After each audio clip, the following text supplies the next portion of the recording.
여러분 안녕하십니까? 기독교에 대해서 살펴보겠습니다.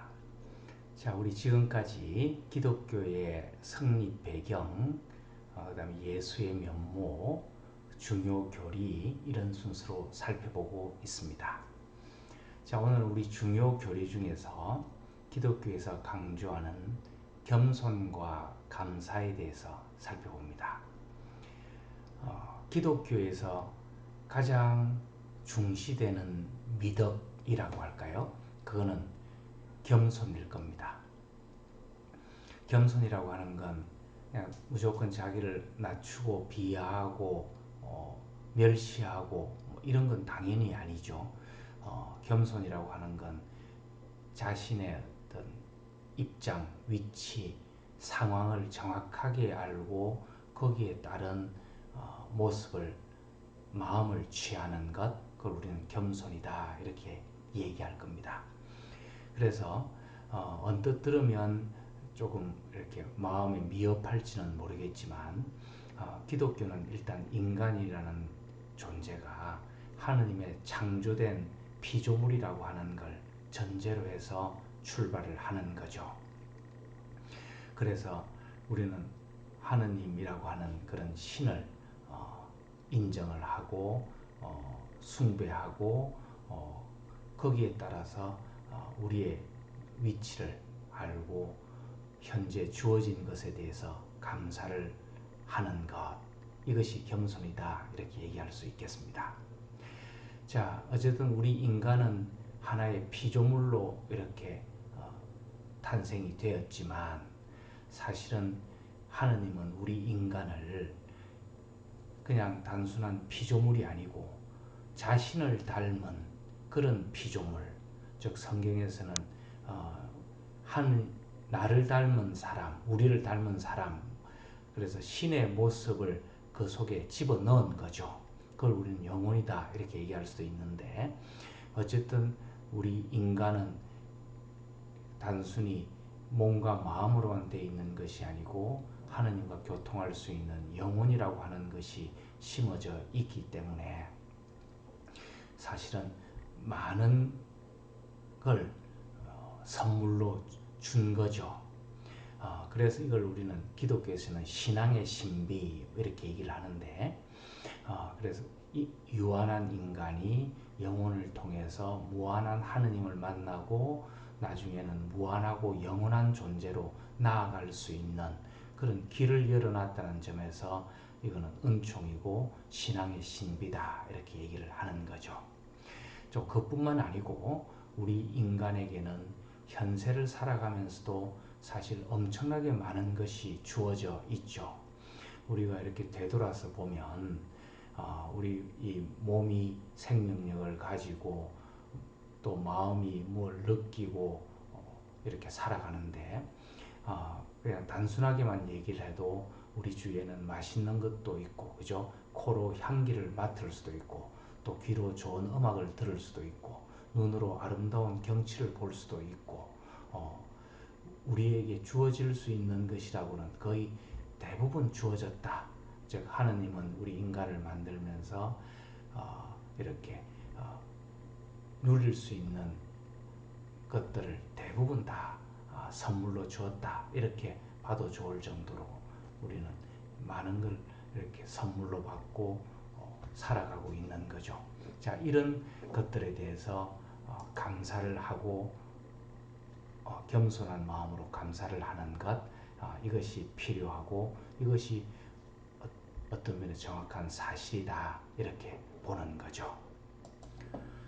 그러니까 반대로 얘기를 하자면 기독교에서 가장 또 금기시한다 그럴까요? 경계하는 건 겸손의 반대인 교만이죠. 우리 인간은 이렇게 하느님이 몸과 마음과 영혼이라고 하는 걸 선물로 주고 또 자유의지를 부여를 했습니다. 그래서 우리는 우리의 생각이나 행동을 우리 스스로 결정하고 판단해서 행할 수 있는 그런 존재인데, 자, 그러다 보니까 이 인간이 자신을 만든 하느님을 잊고 자기가 하느님인 것처럼 모든 것을 할 수 있는 것처럼 그렇게 착각을 하고 자기가 이 세상의 주인공이 되고 모든 것의 주인이 되어야 되는 이런 상태에 이르는 걸 우리는 교만이다 이렇게 얘기할 수 있는데, 이렇게 교만한 사람이 되면 이제 불행해진다는 거죠. 그러니까 겸손과 감사의 반대로 교만해지면 그 당시로는 우쭐하는 마음이 생길지는 몰라도 그거는 나중에는 걱정만 낳게 되고 짜증만 낳게 되고 권태료만 낳게 되는 그런 원리가 있다는 거죠. 그래서 이 겸손이라고 하는 건 하면 좋다 뭐 이런 의미보다는 있는 그대로를 우리는 이해하고 주어진 것에 대해서 감사하고 그렇게 살아갈 때 우리는 행복하고 생기를 느끼고 살아갈 수 있다 하는 겁니다. 자, 아까 얘기한 것처럼 우리가 이렇게 교만하다. 그래서 교만하다는 건 뭐죠? 내가 주인이 되고 항상 내 욕심대로 돼야 되고 내 뜻대로 돼야 되고 이 주의가 전부 내 위주로 돌아가야 된다. 이렇게 되는 게 교만인 거죠. 자, 이렇게 되면 내가 즐거워야 되는데 주어진 것은 당연한 거고 뭐 자연이니 뭐 음식이니 하는 거는 뭐 당연한 거고 또 인간관계에서도 내가 항상 내 뜻대로 돼야 되고 나를 중심으로 돌아가야 되고 뭐 이렇게 되는데 그렇게 될 수가 없을 것 아니겠습니까? 자, 그렇게 되면 거기에 대해서 불만을 갖게 되고 즐거움을 취해서 하나를 주어지면 또 더 즐거움만을 이렇게 추구하게 되면 이제 나중에 짜증이 나게 되고, 왜냐하면 그것들이 계속 주어질 수가 없기 때문에 그런 거죠. 이제 분노가 일고 나중에는 권태로움이 찾아오고 또 나중에는 자신이 가라앉는다 그럴까요? 이런 이제 다운되는 그런 어떤 상태로 갈 수도 있는 거죠. 그러니까 우리는 이 주어진 것을 하나하나 돌아보면서 늘 감사하는 마음으로 살아가는 것이 자신의 몸과 마음의 건강을 위해서 대단히 중요한 거죠. 성경에서는 이런 어떤 겸손과 감사에 대한 얘기들이 상당히 많습니다. 누구든지 자신을 높이면 낮아지고 자신을 낮추면 높아질 거다 이런 얘기도 했고요. 또 누구든지 첫째가 되려면 다른 모든 사람들의 꼴찌가 되고 종이 되어야 된다. 또 어린이처럼 자신을 낮추는 이가 하늘나라에서는 가장 큰 사람이다. 이런 얘기를 했고 또 제 뜻대로 마시고 아버지 하느님의 뜻대로 하소서 뭐 이렇게 해서 그 하느님의 뜻을 존중하는 이런 이야기들이 또 기도가 나옵니다. 자, 다음으로 우리가 볼 건 용서입니다. 우리는 살아가면서 다른 사람으로부터 피해를 당하기도 하고 억울한 일을 당하기도 하죠. 자, 그렇다 보면 그것이 분노가 일고 불공정하다는 생각 때문에 마음에 상처가 되고 뭐 그렇게 되는데, 이런 살아가면서 이런 일을 겪었을 때 우리는 어떻게 대처를 해야 되겠느냐 하는 거죠. 사실은 쉽지 않은 일이긴 한데 이제 결론적으로 얘기해서 나에게 잘못한 사람 또 그런 어떤 환경 이런 것에 대해서 용서하라는 거죠. 자, 이 용서라고 하는 것 이게 어떤 경우에는 참 쉽지 않고 평생 용서가 되지 않는 경우도 있을 수 있는데 어쨌든 우리는 내 자신을 위해서라도 용서하겠다는 마음을 먹는 것이 중요하다는 거죠. 자, 우리는 이런 사소한 것부터 생각을 하면 사소하게 우리가 좀 잘못하거나 억울한 일을 당한 거는 그냥 용서해야 됩니다. 왜냐하면 우리도 사실은 알게 모르게 다른 사람에게 침해를 주면서 피해를 주면서 살아갑니다. 나는 그렇지 않지 싶어도 되돌아보면 내가 말 한마디 또 행동 하나, 어떤 사건에서 또 내 이심의 발로 해서 여러 가지 다른 사람에게 피해를 주고 살아갔는데 우리는 용서받고 지금까지 살아왔잖아요. 그죠? 그런 것처럼 내가 용서받고 살아온 것처럼 나도 다른 사람의 그런 잘못에 대해서는 용서할 수 있는 그런 마음을 갖는 게 중요하죠. 그러니까 다시 얘기하면 내가 조그만 다른 사람의 잘못도 끝까지 추궁해서 다 그 보상을 받고 그 사람을 괴롭혀서 내가 받은 마음의 상처만큼 저쪽에 상대방에게 줘야 되겠다 이렇게 생각하는 사람은 사실은 자기 자신을 파악하지 못하는 부분도 있는 거죠. 나는 내가 잘못해도 용서받으면 그 너그러운 상대방에 대해서 고맙다고 생각을 하고 또 어떻게 그것도 모르면서 지나가면서 용서받으면서 살아왔는데 그거는 놔두고 다른 사람의 잘못 내한테 하나 잘못한 거 그거는 끝까지 추궁하겠다. 이거는 결코 좋은 태도는 아닌 것 같습니다. 웬만한 거는 그냥 용서해주고 또 하늘을 바라보면서 하늘이 알아주겠지 하고 넘어가는 것도 필요하다는 거죠. 자, 근데 이제 용서 중에 잘못 중에서는 이렇게 사소한 것도 있냐면 큰 것도 있는 거죠. 자, 그렇게 되면 그 잘못에 대해서는 우리가 법적인 책임을 물어야 할 때는 물어야 되겠죠. 또 그걸 따져서 내가 손해배상을 받아야 될 때는 받아야 되는 거고요. 그걸 하지 말라는 건 아닌 거고 우리가 마음의 상처가 남지 않도록 그 마음의 문제에서 용서를 하라는 거죠. 그런데 이 용서를 하지 않고 그 분노나 화나 이런 것들을 안고 살면 그것이 엄청난 스트레스가 되고 자기 자신의 건강에 좋지 않습니다.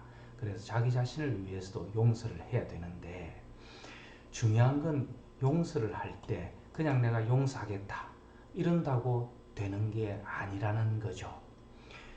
용서는 단죄를 반드시 전제로 합니다. 그러니까 상대방이 이런 것들이 잘못이다 라고 하는 걸 분명하게 얘기해주고 알아야 되는 거죠. 뭘 잘못했는지 그 단죄라 그러면 좀 표현이 너무 좀 과할지는 모르는데 어쨌든 당신이 이런 잘못은 했다 하는 거는 분명하게 드러내고 인식하는 것. 그래서 그 다른 사람이 잘못했다는 것을 그 다른 사람도 알아야 되겠지만 내 자신도 저 사람은 나에게 이런 잘못을 했다 하는 걸 내 스스로 알아야 되는 거죠. 그런데 그 잘못은 분명히 했고 그거는 다른 사람의 그 책임인데 어쨌든 용서하겠다 이렇게 마음 먹는 거죠. 그래서 단죄 없이 그냥 어렴풋하게 넘어가는 것은 용서가 아니고 또 용서가 될 수도 없습니다. 그러니까 뭘 그 사람이 잘못했고 그 사람은 분명히 나한테 잘못했어. 하지만 난 용서하겠다. 이런 절차를 밟는 게 중요하다는 거죠. 예컨대 아버지가 다 좋은데 알코올 중독으로 술 주정이 있었다. 그래서 가족들을 힘들게 하고 나도 참 아버지가 술 주정할 때는 무서웠고 나한테 크게 정서에 어떤 악영향을 끼쳤다. 그러면 뭐죠? 아버지가 술 마시고 주정을 한 거는 잘못이다 하는 거는 분명하게 단죄를 해야 되는 거죠. 그건 아버지 잘못이다.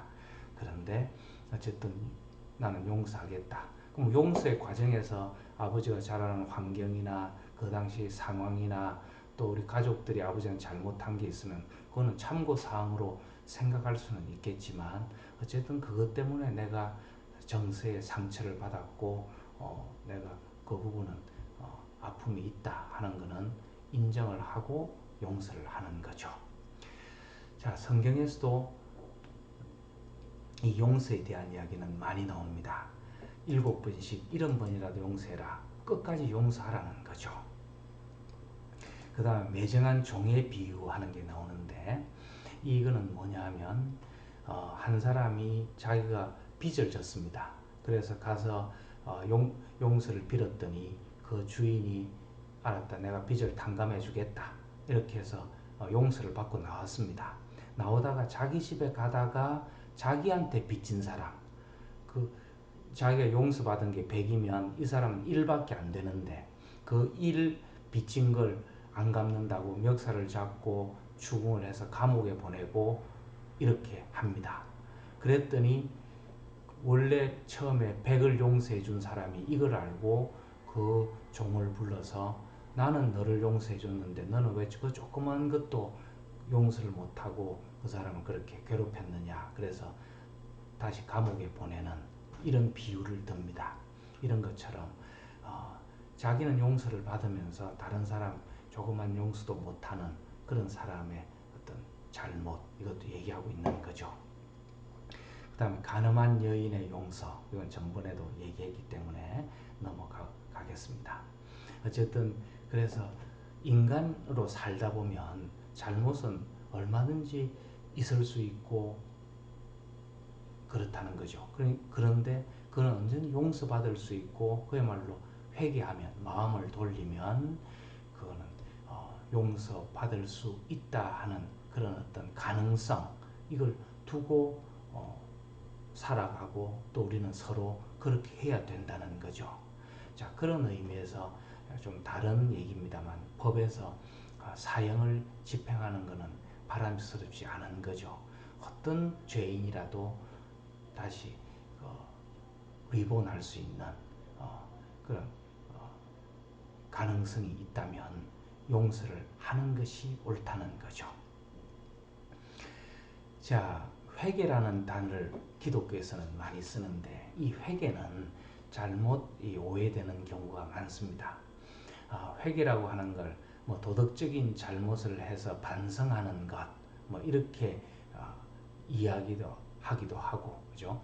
또 자기에게 잘못한 걸 책임을 묻는 것, 뭐 이런 식으로 회개라는 단어가 쓰이기도 하지만 기독교에서의 원래 의미의 회개는 그야말로 회심, 마음을 되돌려서 바꾸는, 방향을 바꾸는 것, 이걸 회개다 이렇게 얘기합니다.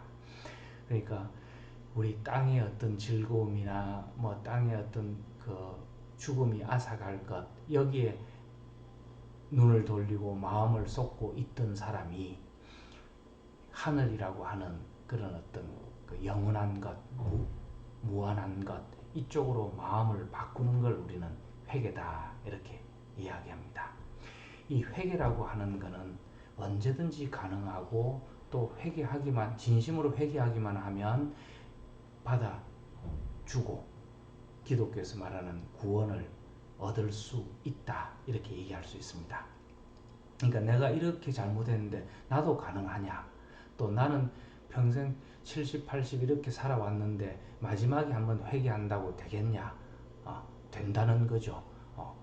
그거는 시기가 따로 있는 게 아니고 그 사람의 과오가 얼마나 크냐, 이게 중요한 게 아니라는 거죠.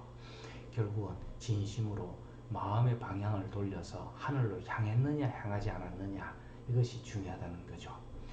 자, 그래서 회개하여라 하늘나라가 가까이 왔다. 회개하여 어린아이처럼 되지 않으면 하늘나라에 들어가지 못한다. 하늘로 향하는 하느님 나라의 보물, 이런 것들, 이런 얘기를 하고, 또 우리가 잘 아는 좁은 문으로 들어가라. 이것도 회개죠. 진심으로 회개해서 하늘로 향한 사람, 그래서 하느님과 기도하는 그런 삶을 살아가는 것이 이 현 세상에서 결코 쉬운 것만은 아니거든요. 내가 지금 당장 큰 돈이 들어오고 큰 명예가 들어오고 하더라도 기도해서 그것이 길이 아니면 가지 않는, 또 어려운 길이라도 가기 싫어도 가라고 기도의 응답이 오면 가는 그 길이 쉽지 않으니까 회개해서 하늘의 길로 가는 그 길은 좁은 문으로 들어가는 것과 같다. 그래서 예수는 넓은 문으로 가는 사람들이 많은데 좁은 문으로 가는 사람은 참 적다, 이런 이야기를 하기도 합니다.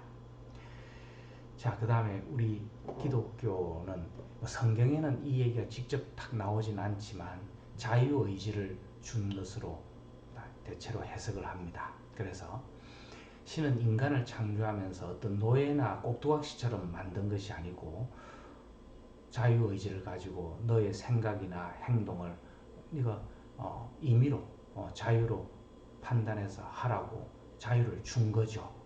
자, 그래서 우리는 더 조심을 해야 되고 더 내 자신을 돌아보면서 또 우리 인간의 어떤 모습, 인간의 그 원리, 전체적인 그 우주에서 인간이 차지하는 어떤 그 위치 이런 것들을 잘 생각해서 판단할 필요가 있는 거죠.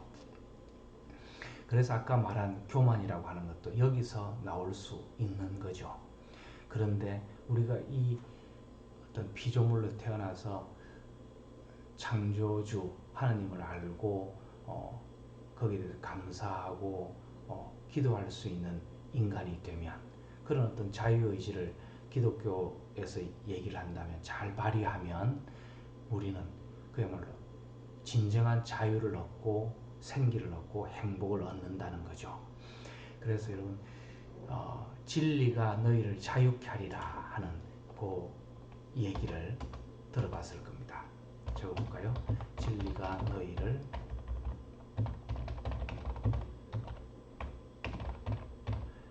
자, 이 말은 여기서 말하는 진리라고 하는 건 우리가 얘기하는 뭐 학문적으로 뭐 HC2O가 어떻고 실험을 했더니 이런 결과가 나오고 뭐 질량 불변의 법칙 이런 의미의 진리 그걸 얘기하는 게 아닙니다.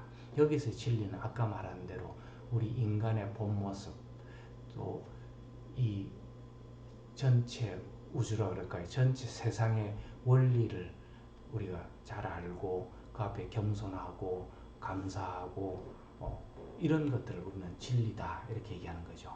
그러니까 그 진리를 제대로 깨우치면 진정한 자유가 주어진다는 거죠. 그래서 자유의지라고 하는 걸 잘 발동해서 그 진리에 이를 때 우리는 진정한 자유를 느낀다 하는 겁니다. 자, 좀 비슷한 비유를 좀 찾아보면 행복하여라 마음이 가난한 사람들 하늘나라가 그들의 것이다. 우리가 그 팔복이라고 하는 산상수훈이라고 하는 대목 중에 첫째 나오는 겁니다. 그러니까 마음이 가난하다 하는 것은 우리가 하느님을 알고 우리 자신을 위치를 알고 감사하는 것 그런 거죠. 그렇게 되면 하늘나라에 들 수 있다 하는 겁니다. 너희는 세상의 소금이다 또 너는 세상의 빛이다 하는 것도 그런 자유의지를 잘 발동해서 기도하면서 그렇게 세상을 하나님 명령대로 잘 살아가라 하는 그런 의미로 이해할 수 있겠습니다. 그 외에도 뭐 기독교의 그런 그 교리들이 많겠지만 중요한 교리들을 이 정도 살펴보고요. 우리 현대 기독교라고 하는 거 이거 뭐 비판에 관한 거니까 뭐 많은 얘기들을 하고 있으니까 여기서 길게 얘기하지는 않겠습니다. 어쨌든 우리 기독교가 본래의 어떤 그런 생명, 그런 생기 이런 걸 이제 찾아 나가는 것이 중요한데 너무 형식화되고 율법화되고 교리화된다 뭐 이런 좀 비판을 할 수 있겠습니다. 이거는 결국 뭐죠? 우리가 전번 표에서 봤던 것처럼 뭐 어떤 일정한 내용을 지키냐 지키지 않냐 지금 이것만 가지고 너무 형식적으로 또 그런 율법을 가지고 당신 그럼 된다 안 된다 이렇게 얘기한다는 거죠.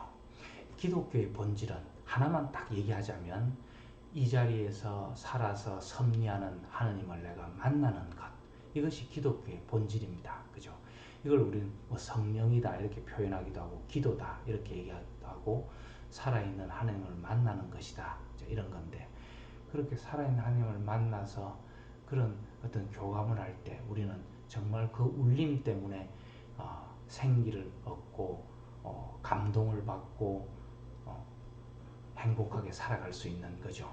그것이 없이 그런 어떤 객관적인 율법만 가지고 얘기하면 사람을 메마르게 하는 거죠.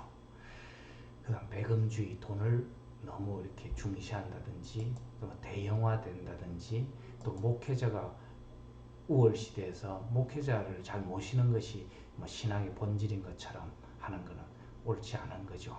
그래서 우리 기독교만큼 또 기독교를 열심히 믿는 사람들 못지않게 엔티 크리스찬도 많은 거죠.